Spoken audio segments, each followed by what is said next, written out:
মিনিটে শিখে নিন ৩টি অমূল্য হাদিস যা আপনার জীবন বদলে দিতে পারে ইনশাআল্লাহ। প্রথম হাদিস, ইন্নামাল আমালু বিন্নিয়াত, নিশ্চয়ই সকল কাজের ফল নির্ভর করে নিয়তের উপর। সহিহ বুখারী ১। আমাদের কাজের মূল হল নিয়ত।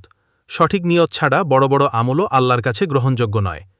দ্বিতীয় হাদিস, লা ইউমিনু আহাদুকুম হাত্তা ইউহিব্বা লি আখিহি মা ইউহিব্বু লি নাফসিহি, তোমাদের কেউ পূর্ণ ঈমানদার হতে পারবে না যতক্ষণ না সে তার ভাইয়ের জন্য তাই চায় যা সে নিজের জন্য চায়। সহিহ বুখারী ও মুসলিম। প্রকৃত ঈমানদার হতে চাইলে অন্যের ভালো আমাদের কাম্য হতে হবে। তৃতীয় হাদিস, তাবাসসুমুকা ফি ওয়াজহি আখিকা সাদাকা, তোমার ভাইয়ের মুখে হাসি দেওয়া একটি সাদাকা। তিরমিজি ১৯৫৬। শুধু একটি মুচকি হাসিও সাদাকা হতে পারে। কি সুন্দর আমাদের ইসলাম! এই হাদিসগুলো শুধু মুখস্থ রাখলেই হবে না, আমাদের জীবনে তা বাস্তবায়ন করতে হবে। চ্যানেলটি সাবস্ক্রাইব করুন, এমন আরও ছোট ছোট ইসলামিক